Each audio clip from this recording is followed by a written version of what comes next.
My name is Greg Gibson. I live at 76 Langsford Street. I'm a writer and an antiquarian book dealer specializing, among other things, in old and rare books, maps, and prints of Gloucester. In 1979, I updated the bibliography of Cape Ann literature. In the 1980s, as chairman of the Gloucester Historical Commission, I helped save the GAR Hall from the city's wrecking ball. With people like Mary Ray and Edie Sparling, I helped start the Archives Committee, which now resides permanently in City Hall. And I am one of a group of citizens working to turn Vincent Farini's house into a memorial Gloucester Writers' Center. I was against the destruction of the Fishermen's Institute, and I still haven't shopped at Market Basket. By nature and training, I am a preservationist. I'm here tonight because I believe the development of the BirdsEye parcel is inevitable. Sooner or later, as sure as I'm standing before you, change will come to that beautiful piece of property. It is likely to be a complicated process involving many compromises between developer, neighborhood, and city. In the end, I doubt that any of the parties involved will get everything they want.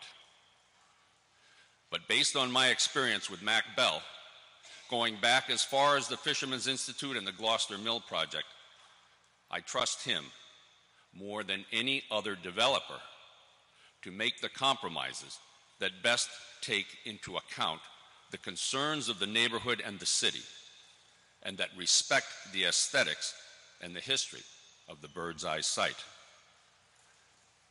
And speaking of history, here's a lovely photograph of that site taken in the 1940s. The BirdsEye building, which was getting some work done on it, was built in the mid-20s. But look at the 2-, 3-, and 4-story tenements that surround it. According to the Gloucester City Directory, 8 businesses and about 60 families and 42 addresses were there in 1946. We know how incomplete statistics are for neighborhoods like this, so we can guess that something close to 75 families, perhaps 300 people or more, lived and worked on those 3 acres. Intensely residential, and even more so before 1925 when the BirdsEye building was built. People lived and worked along the waterfront, and they lived and worked large.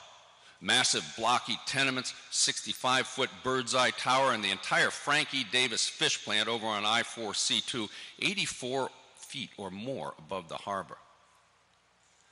The point is that residential waterfront density has historically been synonymous with the fresh fish industry, particularly in Gloucester's heyday. It wasn't until urban renewal that the hallowed marine industrial zoning came into play. And what did marine industrial do? It used HUD money to clean out residents for giants like Gorton's, Quincy, and Americold. Well intended, but that's precisely when vitality, diversity, and economic well-being began to leak out of the downtown area. Marine industrial itself was a sort of overlay on neighborhoods that had once been dense with homes, small businesses, and a variety of other, often non-conforming uses. So when people tell me they don't want to change the way things have been in the past, I look at history and wonder what past they're talking about. Because people usually choose one moment in time that suits their fancy, when in fact, the history of our city is one of constant change and ceaseless development. I believe the BirdsEye property will be developed. And of all the possible developers for this site, Mac Bell is the person I want to work with and who I believe the city should work with to get the job done in a way that will benefit and respect the dreams we all have for a better Gloucester. Thank you.